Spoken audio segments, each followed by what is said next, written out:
5:30 wherever I am and 6:30 your time. Chip, before you I ask you to read the rules of procedure, I'd like to say two things. One is, I think Tara is still not feeling well, or is actually beginning to feel worse from some food poisoning or something like that. Yeah, the stomach virus is ripping around.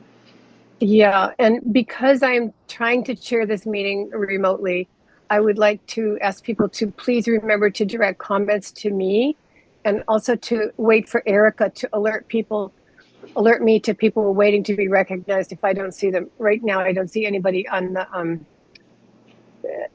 I don't see anybody waiting in the waiting room, so I don't know if I'm missing somebody or not. But okay, so having said that, welcome everybody, people in the room. And also, Chip, would you begin the rules of procedure, please? Yeah, sure. Vermont's Open Meeting Law 1 V.S.A 312H guarantees the public a reasonable chance to share views on matters before the board within rules set up by the chair. The select board invites comment as each agenda item comes up, so residents can take part in the process. To keep the meeting moving, time limits will be applied, and remarks should stay with the agenda item being discussed. Thank you, sir. The next item in the agenda is changes to the agenda order, and I have one proposal to make, which is that we table item 7E, email and social media policy action, the discussion and a motion for that until probably next week, depending on workload. But I think we have a heavy load today, so I think that we can wait on that. And are there any public comments or announcements?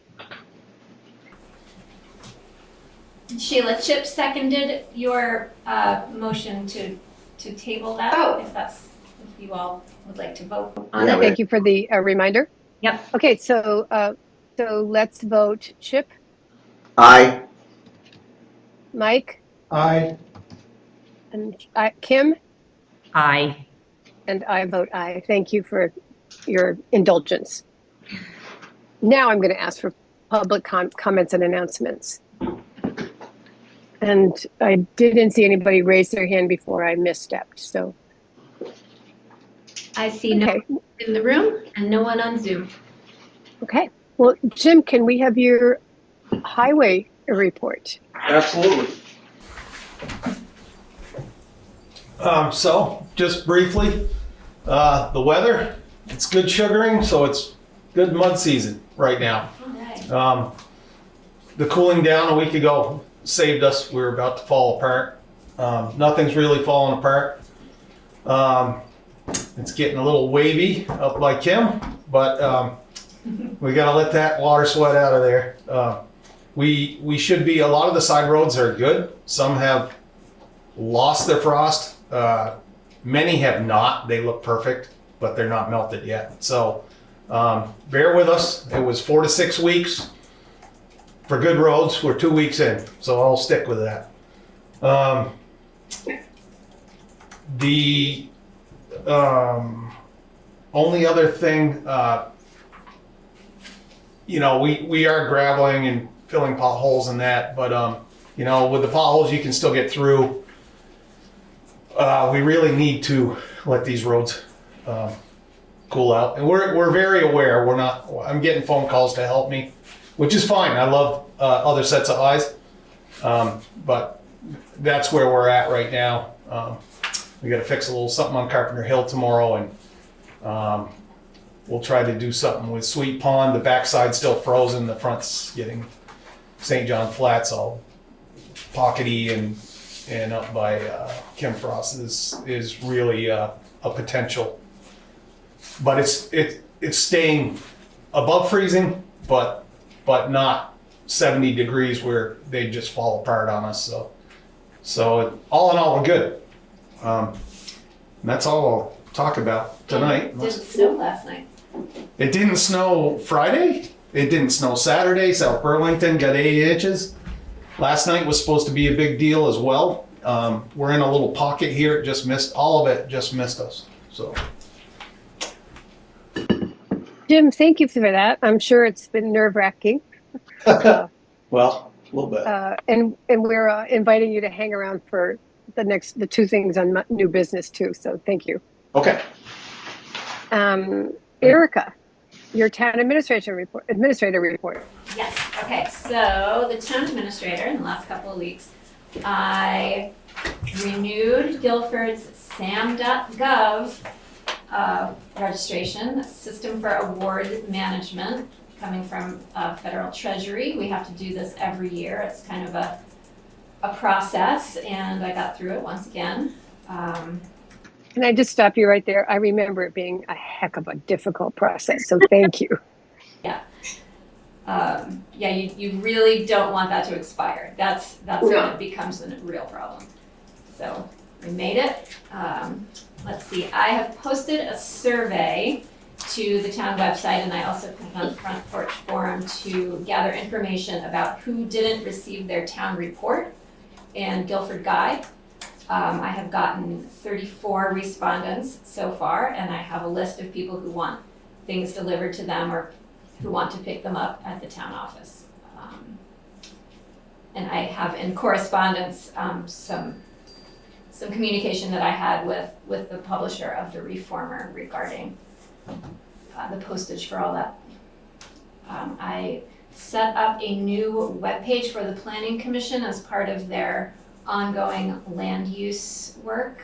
There's a meeting that Jeanette will tell you guys about on Wednesday that Matt Backler from Wyndham Regional Commission is going to be at, and he has sent a load of documents, and those are on our town website now for everyone to look at, with links to Wyndham Regional pages too for maps and stuff. So can I just clarify, we go through the town website to the Planning Commission's new page or updated page? Yeah, Okay. Yeah, there's a link to it on the main planning page, and there's, if you're going through the drop-down menus, it's called land use topics. Thank you. So it's a new drop-down menu. Let's see, what else? Tomorrow, Jimmy and I and Chip and Sheila will meet with our District 2 V-Trans reps to go over, this is something we do every year. There are required annual documents, an annual financial plan, which they help us with all of it. They'll tell us what grants, if any, we are eligible for this year. Probably not paving, because we just did that. That's tomorrow. And I got news from Mark Anderson, who is advancing his regional policing bill through the legislature in Vermont. Its name is S-255, and it has just passed the Senate and crossed over into the House, where it has received its first reading and has been referred to committee. That is an important milestone and reflects strong bipartisan support to date. At this stage, the bill is awaiting House committee action. It's normal for there to be a pause before additional movement, especially in light of the infamous crossover week, which we just went through.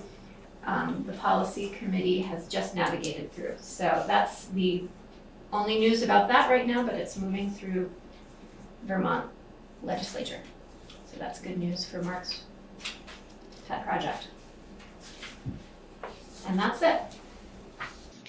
Awesome. Actually, that's not it. I know. I'm fully aware that's not it because there's so many documents that you prepared and stuff like that. But thank you. Yes. Jeanette, can we invite you to update on the Planning Commission invitation? Yes, thank you. And I'm going to read my statement because I want to try to be within that 5 minutes that you gave me. All right? So thank you for the opportunity to provide an update on Planning Commission activities. Tonight I'll be focusing on one legislative act but also covering our intent to communicate to residents both the substance of different legislative acts as well as their possible effects on Guilford. So provide not only information but context. Tonight I'll be focusing on Act 181. For background, as you're aware, since 1970, Act 250 has been the centerpiece of state land use regulation. It's been called the picture postcard rule, and its focus is on regulating commercial and industrial development with size as a trigger.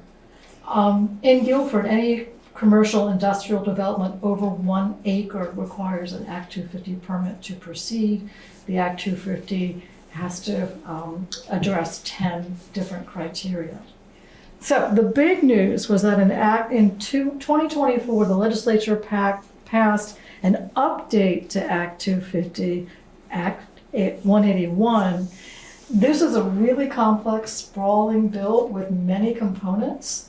One component that will be addressed on Wednesday is that now for the first time, regional planning commissions, of which Wyndham Regional Commission is our regional planning commission, will be required to update their maps using terminology and standards that are now statewide. So for the first time, all regional planning commissions are going to develop their maps using the same terms and the same criteria to assign lands into one of 10 categories. Questions on that so far? This is all very technical. So one of the requirements is that the planning commissions have to do outreach to the towns to review draft maps, get feedback, and revise the maps as indicated. So this coming Wednesday, Matt Backler, who is a senior planner with Wyndham Regional, will be presenting Guilford's draft future land use map. And as was mentioned, that map is now available on the website. There's also on the website, for people who really like to read about this stuff, at Act 181 FAQ, there's also a delineation of all the 10 land use categories. So this is, I would encourage people to look at the maps ahead of time, to come with questions. Hopefully this will be informative and give Matt useful information to take back to Wyndham Regional. Another aspect of 181, so any questions about Wednesday night? That's just going to be future land use map. Should be relatively straightforward. But something that's not so straightforward and has been a lot of attention recently is under Act 181, Act 250 was expanded to now cover not only the size, but also the location of projects. So that's brand new. And if you read the Commons, you may have seen an article talking about Tier 3 and the road rule. I wanted to say that Wednesday's meeting will not be talking about Tier 3 and the road rule, not because we don't want to talk about them, but because it's well above Matt Backler's pay grade, frankly. Wyndham Regional is not in charge of developing Tier 3 rules, so he can talk about them in general, but has really no ability to affect those rules. The Planning Commission does want to engage in community information sessions and conversation on Act 181. What we do know is currently in the Senate committee is a bill, Senate Bill 325, which would make some changes to Act 181 as well as delay implementation. The sense is that when it gets to the Senate floor, it will likely pass. When it gets to the House, its fate is less clear. In the next couple of days, we're going to be building out our portion of the website to have a lot more information on Act 181. Hopefully I'll be able to post a transcript from a recent presentation on Tier 3 and the road rule to the website. Because of if you go on the website now and look at the draft Tier 3 map for Guilford, it's concerning, but that map is due to be revised with a revision coming out in May. So my thought at this time is to have the Tier 3 guy from the state come to Guilford sometime after June, when there'll be another version of a map available, and we'll have information as to the fate of the Senate Bill 325. So I would encourage people to become educated about this or informed. We'll do everything we can to have reasonable information on the website. I encourage people to reach out to our state senators to express your views on on Senate Bill 325. Thank you. I see two questions there behind you, Jeanette. I just wanted to say first that this meeting is going to take place on Wednesday at 6 o'clock, not 6:30, correct? Yes, 6 o'clock. Thank you for the reminder. Okay. Yes. Ellie? That answers half my question, but the other half is where is it? It'll be, it's going to be a hybrid meeting, so Matt will be presenting remotely. So it'll be in this office as well as hybrid. I mean, you said 6 o'clock? 6 o'clock. Steve, did your question just get answered? Just a time. Okay. Anybody else? I have a foreshortened view here right now. It's on Front Porch Forum, and it's also on the town website, on the calendar, right? Should be. Yes, Yeah. the planning commission Yeah. meeting, yeah. We need to look at the time, and maybe update the time, because it's. Okay. Oh, I have a question. Who is the tier 3 guy? Alex Weinhagen. Weinhagen, I thought I had seen that. Yeah. Thank you. I'll just put a little note in, if I'm able to get the transcript of the presentation loaded, it's really fascinating to read the Q&A. It's the most in-depth discussion I've seen on the tier 3 and the road rule anywhere I've looked. So I'm not always going to be interested in this, but if you're interested, this is going to be the place to go. Okay. Thank you. Thank you, Jeanette. Thank you, Jeanette. Okay. Let's see, the next order of business is to make a motion to have a special town meeting. The select board's responsibility is to approve the meeting, to call the meeting. So I'd like to move that the select board call a special meeting on the application of 5% or more of the Guilford voters, warning to be approved by the select board. I'll second that. Thank you, Chip. We really have, our responsibility here is to establish the time of the meeting and publish the warrant, which I think has to be done by Friday. So I don't know, does anybody have any comments on this? Oh, I can fill you in a little bit. The meeting needed to be warned by April 9th, I believe, but. Oh, I'm sorry, it's at the 27th. Well, that's for this date. I've narrowed it down to May 6th. That's the date that the BBCC is available. Our moderator, Rick Zamor, is available. Our town clerk, Uriel, is available to attend this meeting, which they will need to do. And so May 6th is a Wednesday, in the evening is the time that everyone is available to do this. So the warning for May 6th needs to happen. Friday is the 40th day, and 10 days after that, we still have to warn it. So between 40 and 30 days, it needs to be warned. So that's why I said Friday, because that's the earliest date it can be warned for May 6th. Okay, thank you. No time set. I'm sorry, Chip, any comment? 6:30. 6:30. Yes. And I think I think Erica prepared a draft of the warning, or the warning for us to look at, and we need to sign it. So are we ready to take a vote on this? Kim? Aye. Aye, thank you. Chip? Aye. Mike? Aye. And Sheila votes aye. Thank you so much. thank you. Next, excuse me, the Blanchard Cemetery Tree Removal. We approved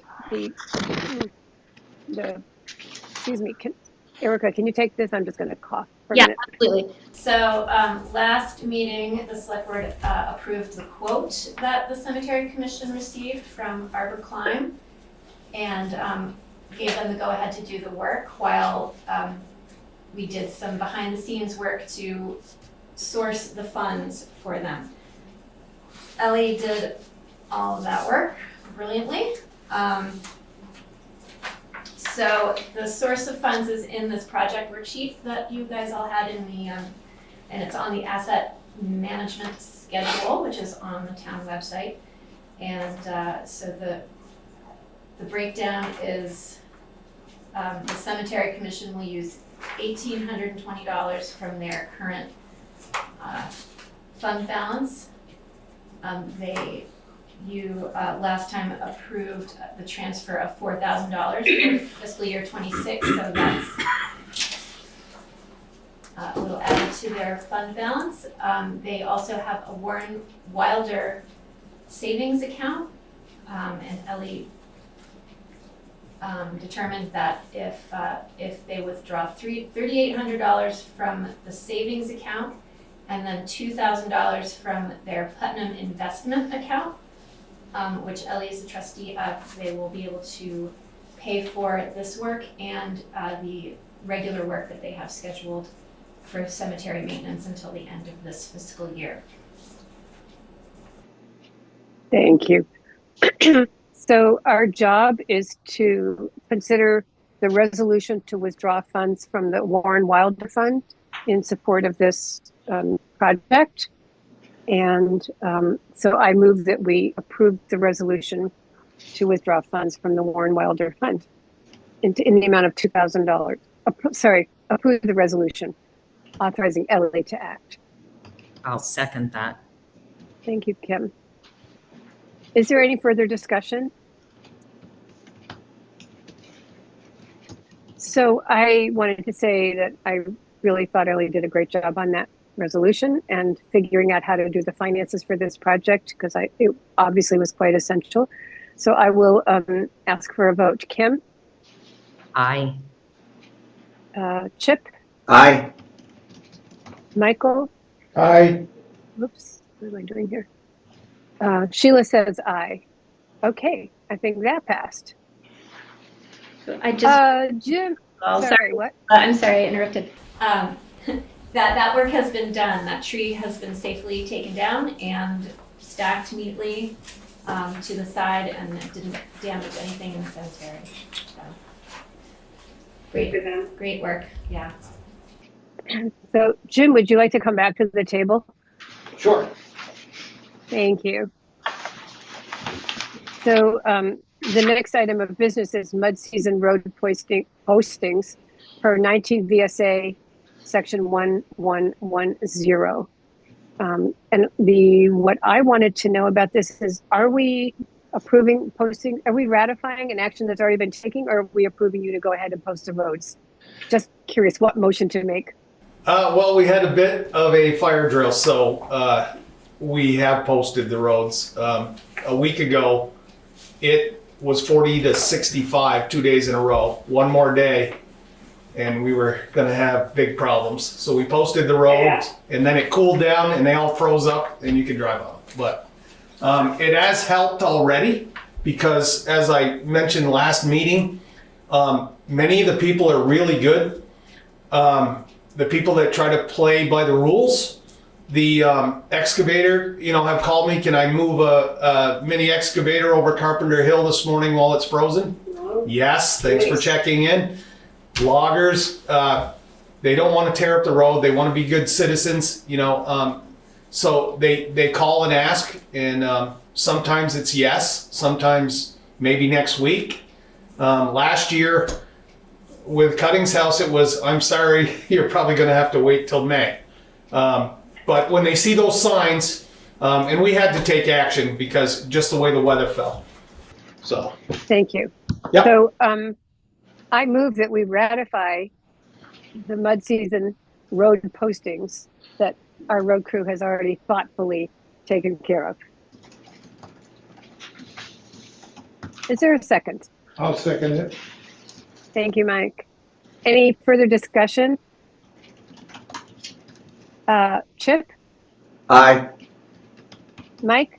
Aye. Kim? You're Aye. muted. Thank you. Yeah. Thanks. And Sheila votes aye. Thank you.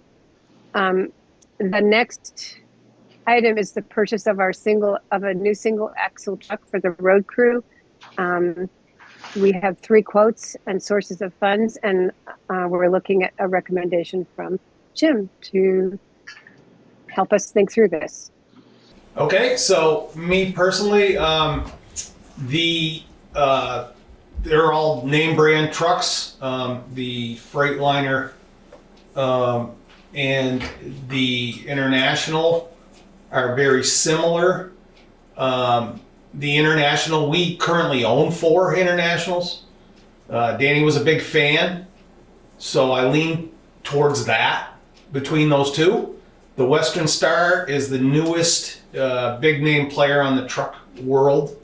There's some bells and whistles, and I thought for what we gained, more comfortable cab and this and that, that wasn't for a 40K extra wasn't in it for me. Didn't do it for me. So I'm leaning towards the International. On another note, it's also these trucks are purchased and then built by companies that put the hydraulics and the parts and pieces on so that we can plow with them and sand with them. The International I looked at as a truck last fall. I went to the factory and I looked at the Western Star and the Freightliner. There is an International built. The one I got the quote on is built and I got to drive it. So that just further said to me that this is the one that I would lean towards for those reasons. It's about 4 to 6 months to get one built. One of the other companies in Vermont that we have 2 trucks with are out 2 years. So, you're going to purchase a truck and then wait for it to go down the line for the parts and pieces. This was brought up 2 years ago by Dan. We were thinking about rehabbing the 2009 with it needs a new body and all the parts and pieces that go with that. And I thought, well, if we put $100,000 into that, and then we still have a 2009 truck under it, which we try to keep them 10 years. So that didn't make sense to me. So that's where we're at. The International's my pick of the night. Chip, could you make a motion based on your evaluation of this situation? Yeah, we actually both reached the same conclusion, so I would make a motion that we go ahead and approve the International truck. Could you also state the purchase price and the source of funds, please? Yeah, I've got it. I just don't have all of that information in front of me right now. Very bottom. So it was 200 and change, right? 261, 376. Yeah, I got it right here. It's for $261,376. So I make a motion to approve the purchase of the International truck for $261,376. I'll second that. To be funded from Erica, are we going to decide that afterwards? That was my understanding, but we can specify if you want to. Well, I do like it when it's specified at some point. It's between the capital fund and the highway surplus. They're both neck and neck. Highway surplus having more funds in it to use. But, okay, let's act on approve the purchase, and then we can have a subsequent discussion about the source of funds, because it's not just the truck that we're purchasing, correct? This year, that we're investing in this year. Yeah, So there's other concerns, as always. is there any concern about, any more comment about the purchase of the truck that Jim and Chip are recommending?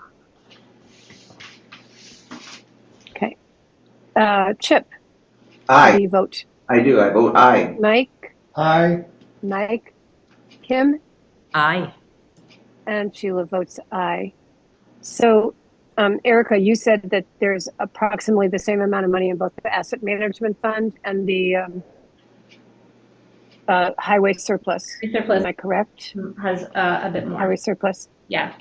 And so we would, so if we spent down one fund by about 50%, a little bit less than 50, maybe 40%, what other anticipated expenses do we have in fiscal year 26 and 27 for these two funds? Well, the highway surplus, I don't have any, well, Jimmy might Yes, I Jimmy, do. well, there, Jimmy wants to get another truck. $169,000 for a new 169. F-550. So that leaves enough money for that if we do the highway surplus fund.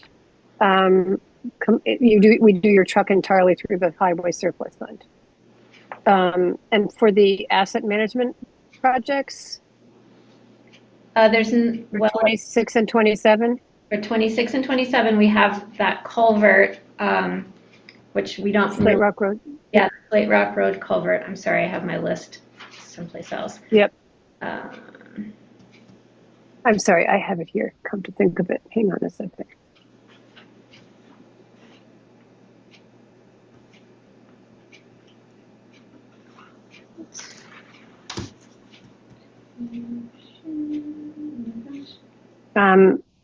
Tradition library. We are looking at $1,270,000 for in projects for fiscal year 27. Total, right? Not just to be funded from the asset management plan. sorry.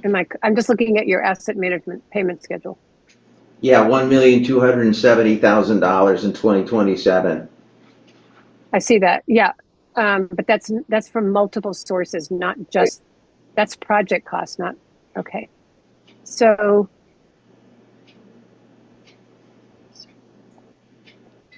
Yep, and that has, right now, yeah. I'm sorry. Right now, it seems prudent to do this through the highway surplus entirely. Does that make sense to people? Because Jim would still have funds for a second truck.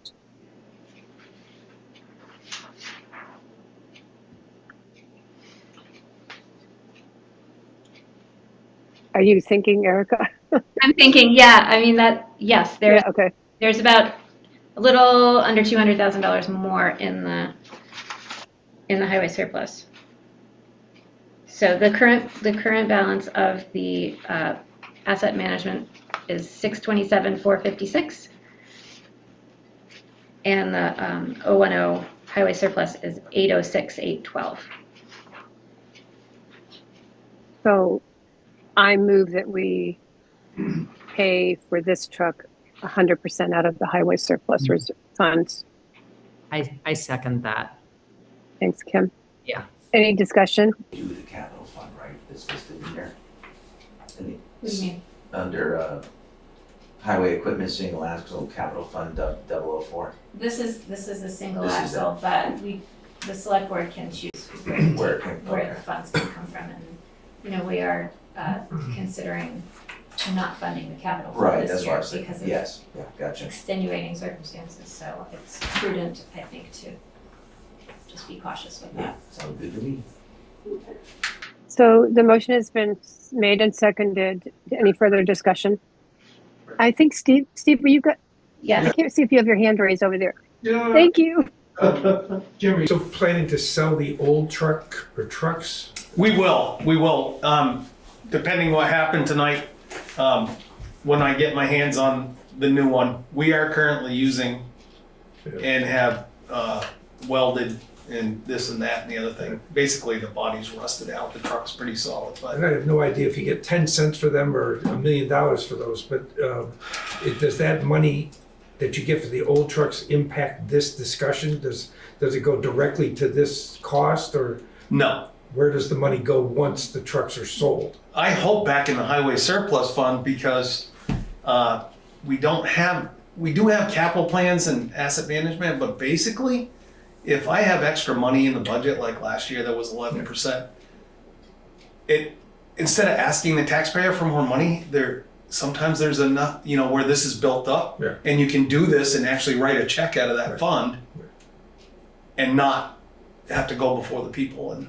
Yeah, I think that's So- a good idea, especially if you're selling the trucks now Right. to support the cost of this, and it's coming out of that fund. Right, and obviously a 2009 truck, everybody recommends you don't keep them over 10 years. So we're not gonna get big money, but whatever we get is to the good. And it's not counted in, we don't, that's not with trade-in, so.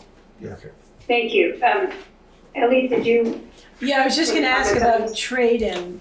So would you be able to get more money in a private sale versus having it traded in? Well, there's two people interested in this truck, and it was only a rumor that we were gonna sell it, so. Okay, So probably. yes, Okay. yes, I believe we will. And so, like I said, when I get my hands on it, we'll decide, and I don't know if the select board, the last truck we had was an old one, and we did like a 2-week minimum bid and get your sealed bid in, and maybe something like that. I didn't know if you had any preference or ideas about how to do that, but I thought we should have our new truck in the yard before we do that. I'll come with a proposal to sell that truck and So I think that makes sense. I also think it would make sense to get a sense from the dealer about how they would value it as a trade-in, just to give you a range as you're trying to sell it privately. absolutely, and our mechanic as well. Okay. Yeah. Yes. I mean, educated guess because it's a well-used piece of equipment. Yeah. Thank you. I think we finished our actions on that. Am I correct? I think you wanted to move the source of funds. Oh, didn't we just vote on that? You didn't vote on it. You voted on Oh, quote. okay. I'm sorry. I thought we voted on the second one. CHIP, source of funds, highway surplus fund. How do you vote? Aye. Wait, Mike? I'm Wait. sorry, back up. Somebody needs to move It it, has to be highway surplus. I moved it. and you moved it. I moved it. Oh, Kim I moved it. seconded it. You seconded it. Okay, so sorry, my notes were bad. Okay, Sheila and Kim, and now you're voting. Sorry. CHIP, Aye. Mike, Aye. Kim, Aye.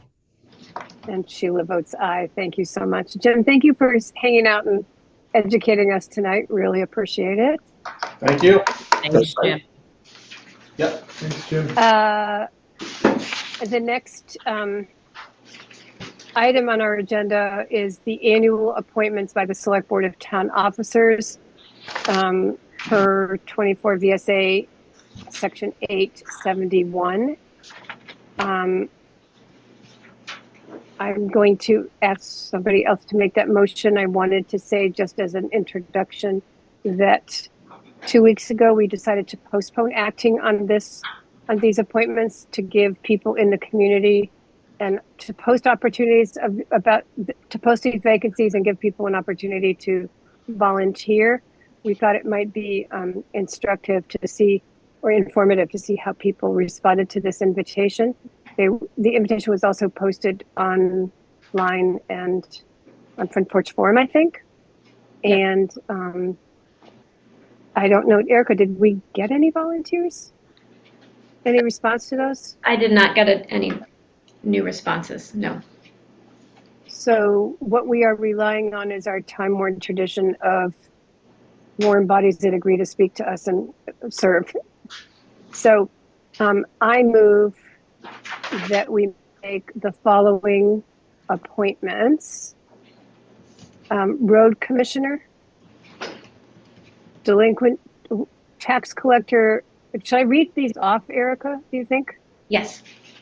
I probably should. Okay, let me go into those. Annual appointments. And I would like to just add that I did get all of these people's willingness to serve. We're not just throwing people's names. Somebody else want to? I have this list. Does somebody else have it and want to read it just to get a break from my voice? Sure. Select board appointments, a road commissioner, delinquent tax collector, emergency management director. There's two. No, Jim. Sorry, Jim. I can do it. Oh, those names, sure.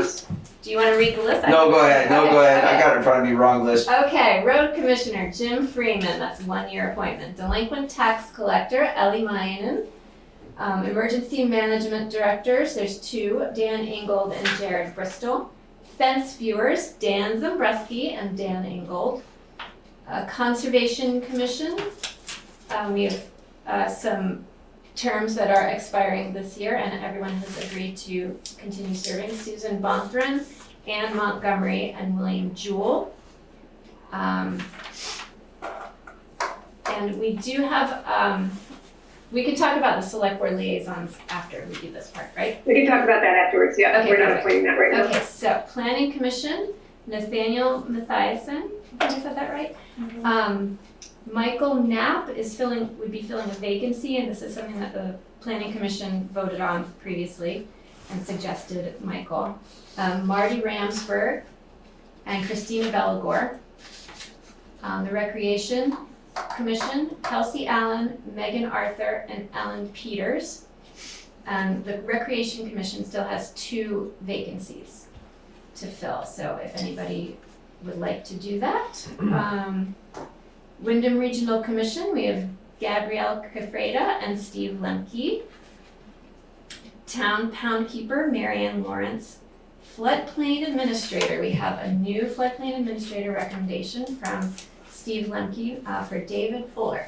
Wow, changing of the guard. Yes. Energy Who is Coordinator. here? Yes. Thank you, Dave. Yeah, thank you. Nancy Detra for Energy Coordinator. Green Up Day Coordinators, Jamie Durham and Jethro Eaton. Tree Warden, a very enthusiastic Matt Stinchfield, who was the first person to contact me about being appointed. I didn't even know how to pass. Rescue Trustee, Gordon Little. DV Fiber Representative, Lynn Pancake, and Jason Black has let me know that he is not able to continue being an alternate for that, so that's another vacant spot. Wyndham Solid Waste Director, David Eastman. Bullock Scholarship Committee, Catherine Mason, and that committee had a vacancy on it due to Michael Iacona's moving out of Guilford, and the committee has selected John Shaw to fill that vacancy for a term that ends in 2027. Is there a second? I will second that. Good read. Thank you, Chip. Before we vote, I wanted to say that I just wanted to sort of note the average age of the volunteer group and to encourage younger people to step up. I wanted to thank people for running again, for filling it up, filling these positions. I wanted to, or for agreeing to be appointed again. I wanted to say that had a small conversation with Dave Eastman about the Wyndham Solid Waste Management District Director position, and he kind of went into that absolutely blind, not knowing anything about the responsibilities. And so we should think about how to define, if we need to, some of these as they pass from one person to another. I'm quite confident that Steve Lemke has filled Dave Fuller in completely, or will help him as he goes through this transition. That goes the first one. Okay, those are my comments. Does anybody have any remarks, comments? No, we're good. Okay, so Kim, how do you vote on these appointments? Aye. Thank you. Michael? Aye. Mike? Chip? Aye. And Sheila votes aye. Erica, I have one more observation, which is I know we've had a practice, and I think we probably still have it, a calendar for quarterly reports to the select board for the Planning Commission, the Guilford Conservation Commission, the Rec Commission, the Cemetery Commission, and Wyndham Regional Commission reps. But I think we should be pretty mindful of it going forward because it's a big year for planning, etc. So today was actually the Planning Commission would have been invited anyway. So yeah, okay. Thank you so much. Let's see, where's my agenda? Onto the meat of the matter. We are considering for adoption an artificial intelligence use policy, and the select board members have spent quite some time examining options, and Chip Carter has done an amazing job of deep diving into this. And so I'm going to ask Chip to take the lead on this discussion. Sure. Wait, do we need a motion first before you? Or do we want to move after we discuss this? I'm fine either way. Okay, I think we should move that to adopt our new artificial intelligence policy as drafted, and as presented to select board members for study. Sure, I will second that. Okay, thank you. Yeah. So Chip, you do this, Chip? Yeah, sure. So it started out with the resident asking a question about AI in a town meeting, and then Uriel had what I thought was just a brilliant answer on the spot. And it got me started to think about, we actually would need an AI policy, and it's something that needs to be a standalone, not to be folded into the social media policy, because it's changing so rapidly. Every time there would be a change, we would have to reapprove and revise the social media policy. So I'm going to be really brief on this. I just wanted to make sure we had the spectrum covered. There was no gaps. Right now, obviously, we currently don't have a policy governing the use of AI tools by town officials, so that's the gap that this policy is fulfilling. And everybody knows that Chat, Claude, Microsoft Copilot, Perplexity, etc. are increasingly being used to draft, edit, and format documents. So we need a policy because without one, there are no guardrails on what information gets entered into these tools. There is no transparency requirements, no clear line of accountability.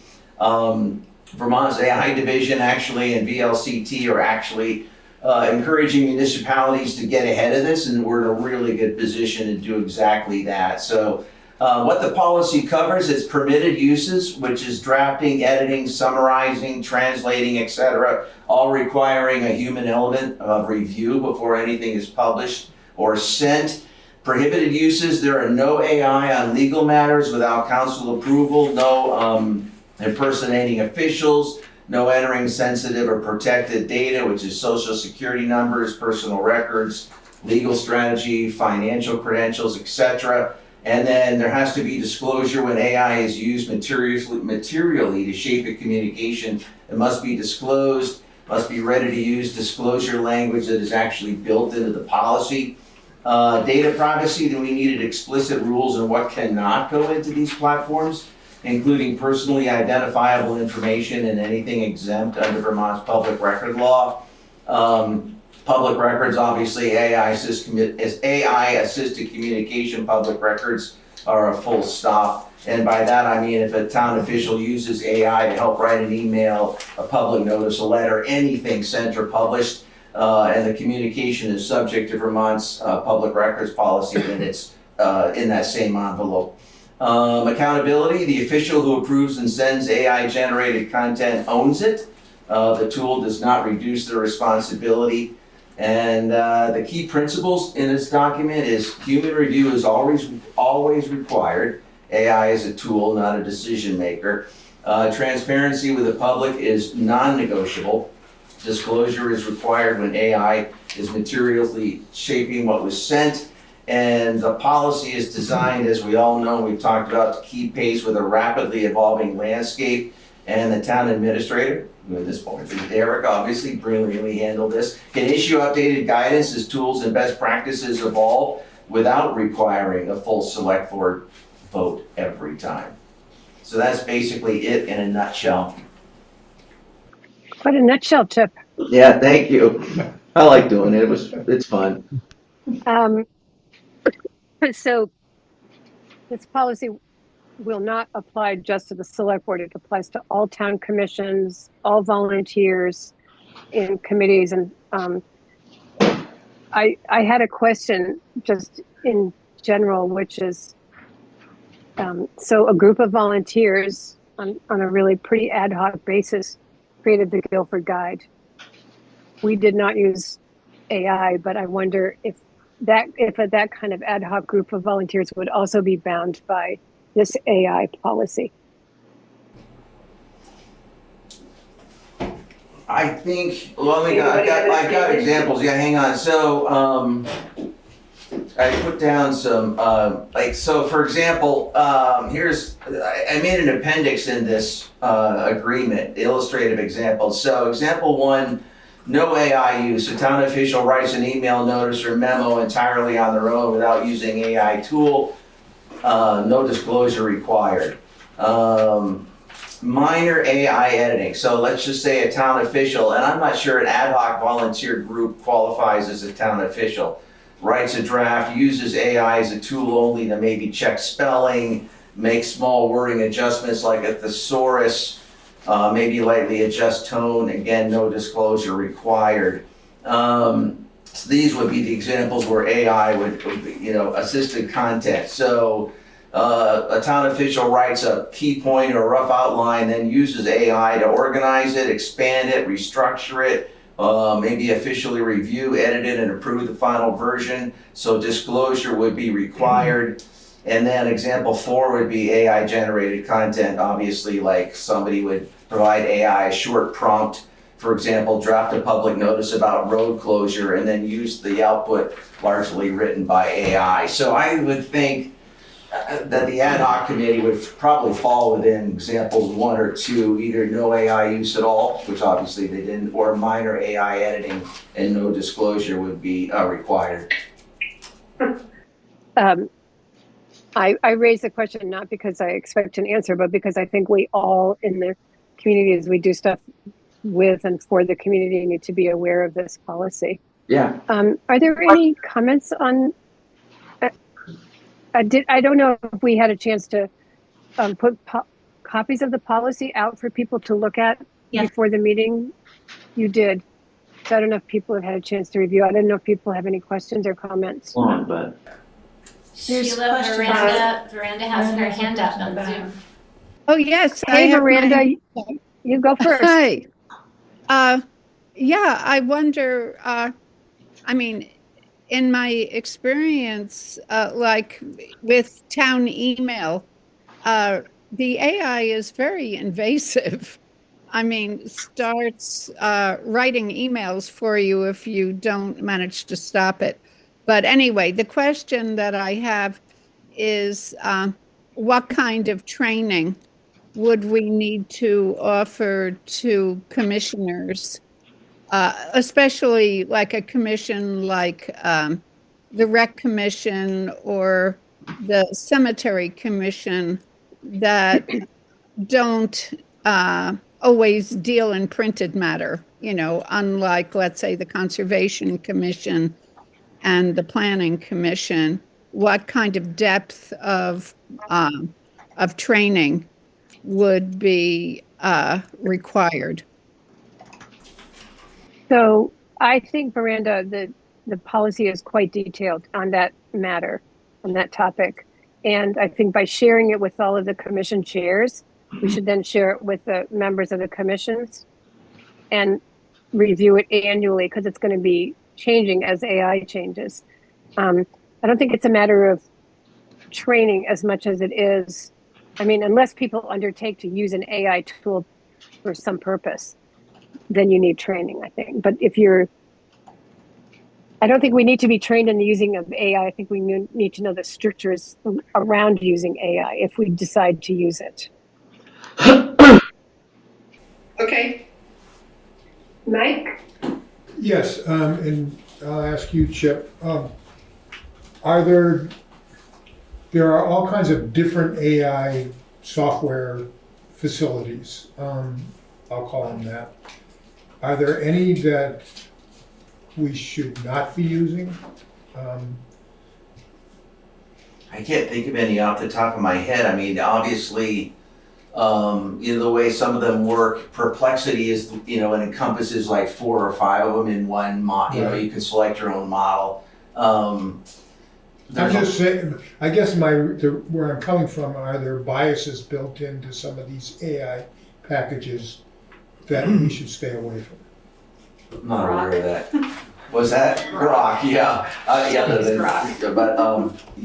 Other than maybe, no. But I'm not aware of any biases built in, But I think that the policy specifically calls for being attentive to the AI hallucinations or misinformation. So you can't use it without being responsible for the content yourself.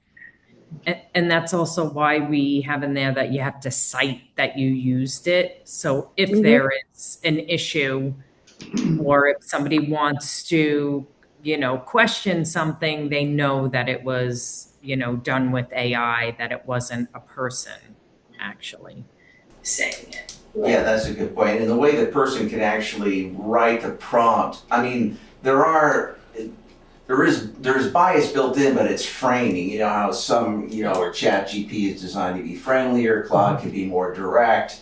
Perplexity, depending on what model you want, you can kind of like tune its personality, but the bias isn't built in, it's how it's prompted by the user asking the questions. And then that would take it into the whatever bias it has in the answers. So I could ask it one thing one way and get a response, and you could ask it another way and get a completely different response. Same information, but the tone and context would change. So the bias is the user. Yes, bias is the user. Software. Yes. I get it. Jeanette? Well, I have an observation. Michael Knapp, who's joining us, is a big AI guy. So our last meeting, he actually turned on an AI tool to record the meeting and then had a literal transcript of the meeting, which is horrible to read because we all talk very disjointedly. But the AI tool also generated overall summary, which was incredibly useful with far more detail than our minutes actually ever go into. So that was one area where using the tool provided more depth of information. I mentioned a transcript from Wyndham Regional's presentation. That's another AI-generated transcript, which I spent like 6 or 8 hours going through and removing all the ums and ahs. So I find it to be very helpful. I have no problem with disclosing that we used it. So, Sorry, Kim, go ahead. I was just going to say, I mean, those tools, especially for like meeting minutes, should be used like super lightly because sometimes it doesn't pick up the actual gist of the meeting, you know? We didn't use it, it doesn't generate the minutes themselves. Okay. So I actually read the transcript and did the minutes based upon the literal transcript. But there was a separate document that AI went through and summarized the meeting, which, to your point, wasn't perfect. There were some things that were missed. I'm not advocating that we do that, but it was interesting to get more depth of the meeting than just what the minutes captured. So I think the point here is that AI can be a useful tool. Not that we are proposing that we move to using AI all the time. I think this is just being cognizant that it's going to be more and more prevalent in our lives and how we should be able to use it and think about it going forward. And we have in the policy that we review it every year but even that might not be sufficient and given how quickly AI is developing and evolving. So are there other comments? I can't really see people. I have one. Ellie has Ellie? a comment. You kind of, when training was brought up, you kind of said, oh, and I've heard several people say, well, this and this and this. I don't use AI. Sorry, Chip, I don't know any of those references that you made to today. And I would probably tend not to use it, but I would like to know how to use it if I'm going to. So I think some training would be helpful. So, Steve? If somebody uses, let's say you get a 10-page contract and you read through it, and then you use AI to do the summary just to see how close you were to what AI says and things, and then obviously you look for differences in your own mind. Does the employee then have to cite the use of AI as a summary? Yes. Okay. Yeah, because there's always a little slop that sometimes with AI. Yeah, absolutely. Okay. So Ellie, to your point or your question, I'm trying to teach myself how to use AI now, just so that I can use it if I want to, but I'm not to the point of using it extensively in very much at all. I did use it. I did prompt AI platform that I use to generate an AI use policy for a small municipality in Vermont, and I got one very similar to what Chip had drafted, but it allowed me to ask some questions and to make some suggestions to his draft that I would not have thought of on my own. And just so it was helpful for me to get a different perspective on something that I know nothing about or very little about. So I think I haven't seen anybody training anybody to use AI except on YouTube. I'm not sure how much I'd use that. So are we ready to vote on adopting this policy, or are there more comments? I can't. Sorry, I got one more. Dave's got one. Okay, hi Dave. Oh, Dave, you're our expert here tonight. Let's not go that far, but I do use it a lot for work. And on the emergency management committee, we were looking for a way to share information that didn't involve someone sitting there with a whiteboard. And so I thought, well, let's make a virtual whiteboard.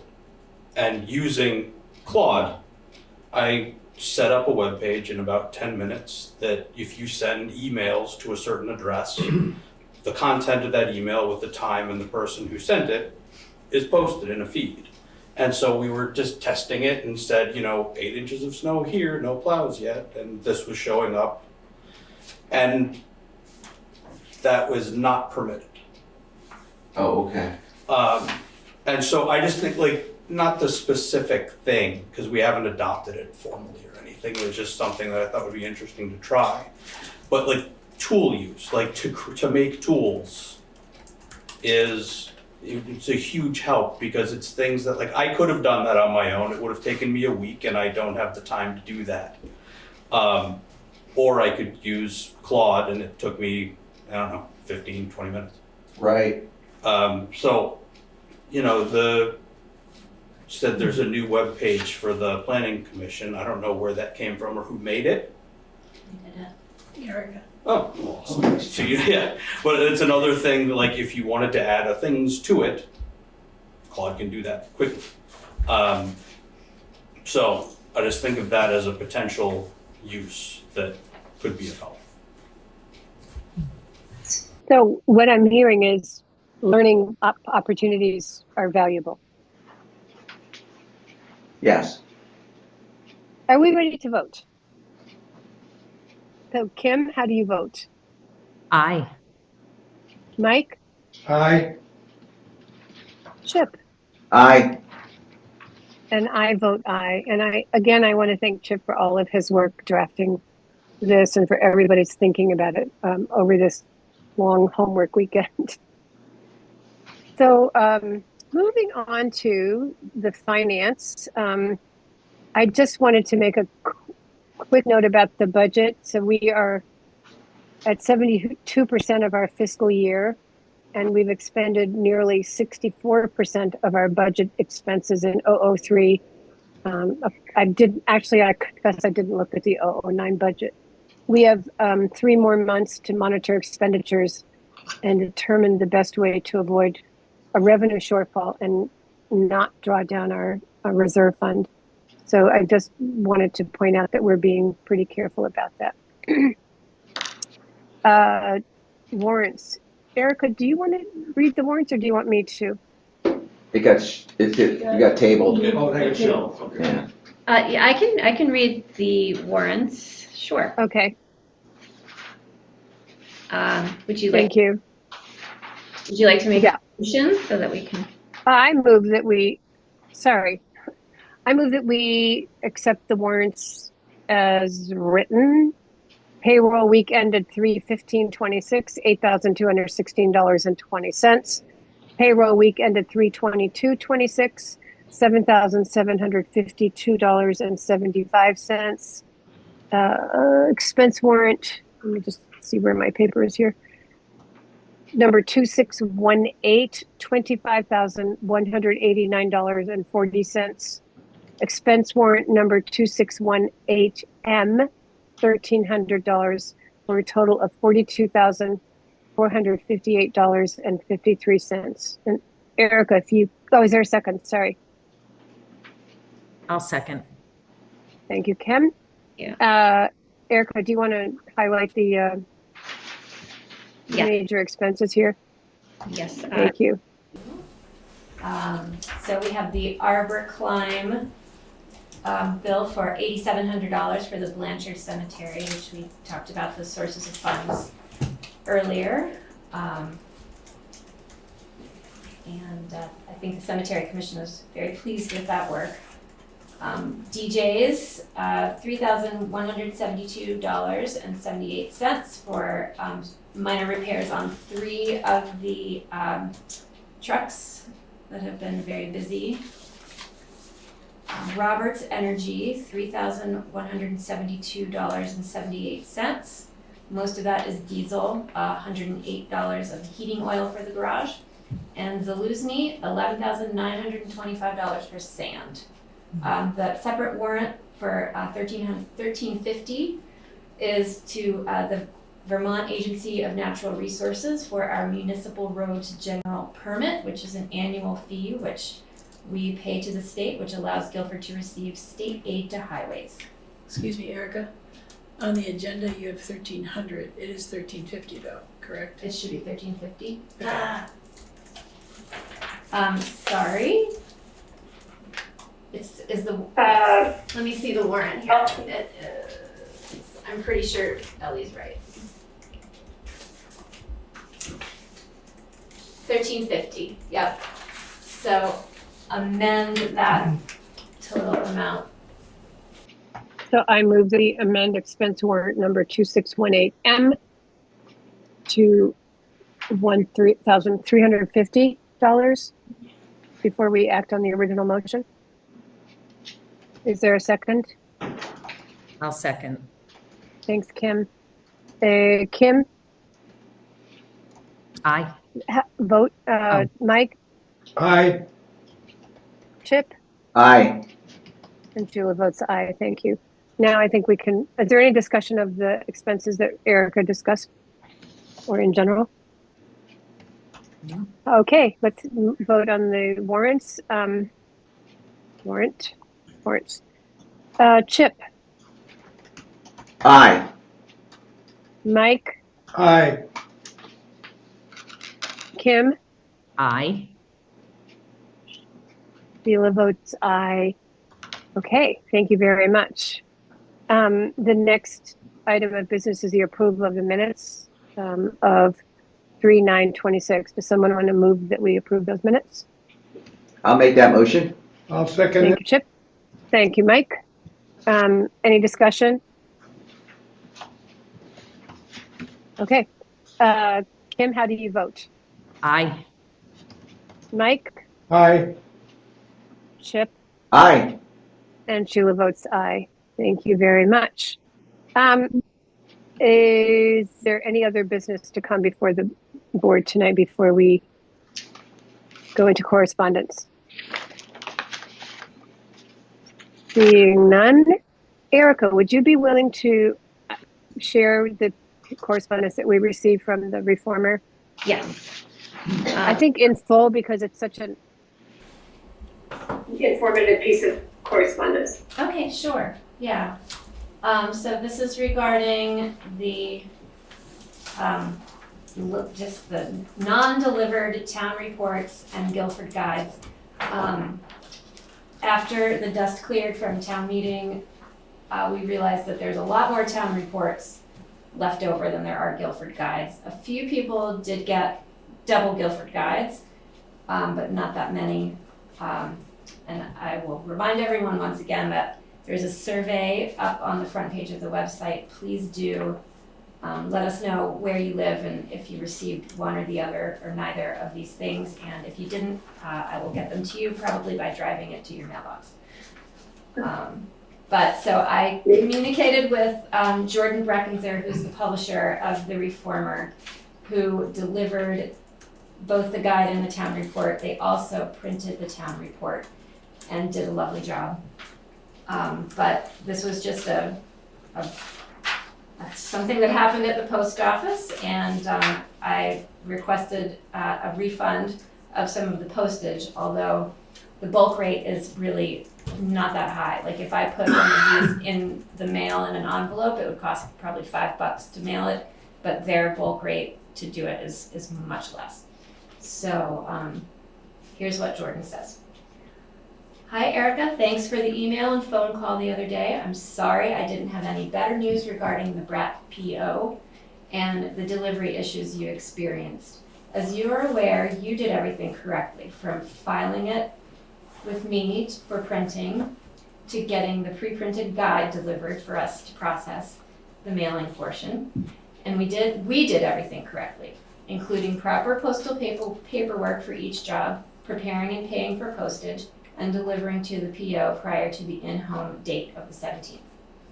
As soon as you notified me that the residents were not receiving the town report, I called the post office and spoke with the person covering the postmaster position. There's an interim postmaster in Brattleboro.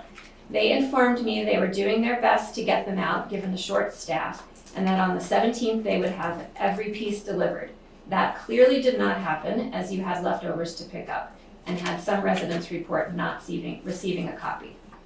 Per the postal paperwork I shared with you, we only delivered enough for the routes for Guilford, so they should have not had any leftover copies.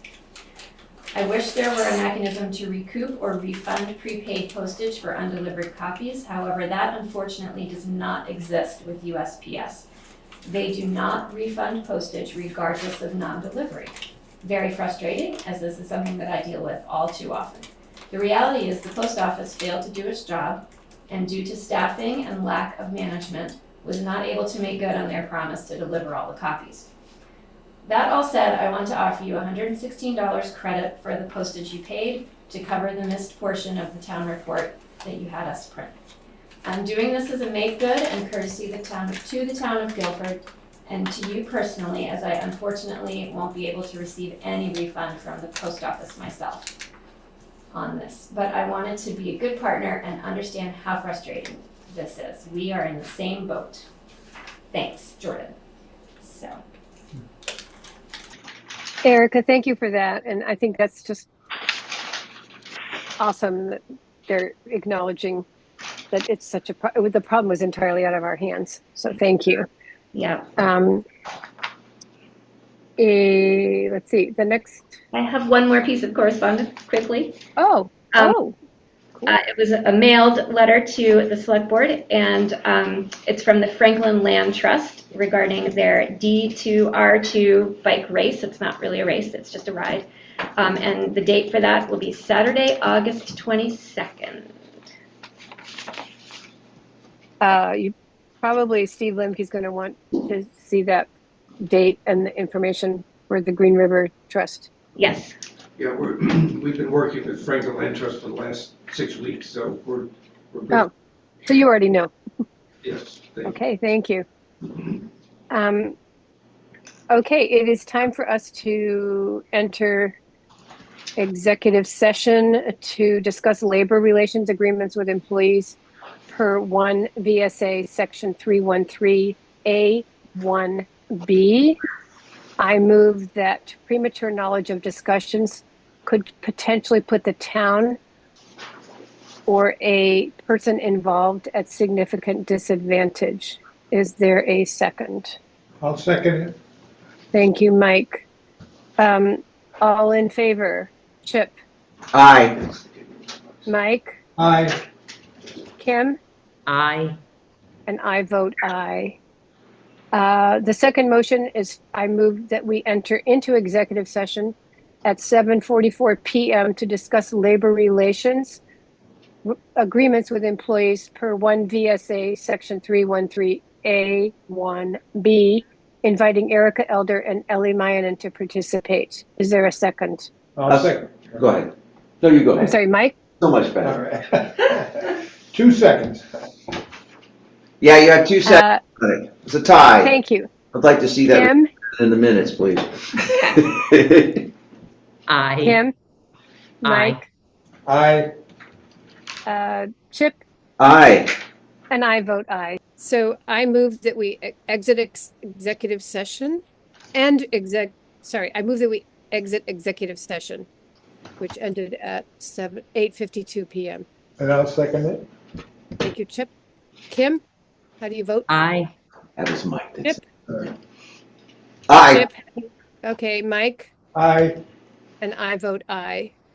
Further, I move that we approve the road crew member wage structure change as discussed in executive session. I Second it. second it. Thank you. There's probably no more discussion. Kim, how do you vote? Aye. Chip, Aye. Mike, Aye. and Sheila votes aye. Thank you so much. Let me just look at my agenda. Oh my gosh, do we have to go through the actions? No, No. you need to go through the actions from today. Taken. Yeah. Okay. We approved the special meeting warrant. We approved the resolution to withdraw funds from the Warren Wilder Fund. We ratified the decision to post place the Mud Season Road postings. We agreed to the purchase of a single axle truck. We voted on annual appointments of town officers. We approved our first artificial intelligence use policy. We approved the warrants. We approved the minutes of the meeting of 3/9/26. And we approved a road crew member wage structure. I would take a motion for adjournment. I'll make that motion. I love that motion. Second it. All right. And Mike second. Yeah. Okay, Kim, how do you vote? I vote aye. Oh, nice job tonight, Kim.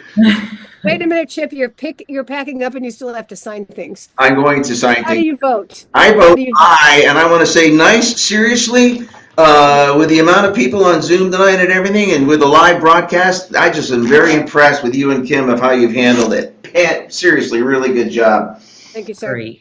Mike, how Great. do you vote? Aye. And I vote aye.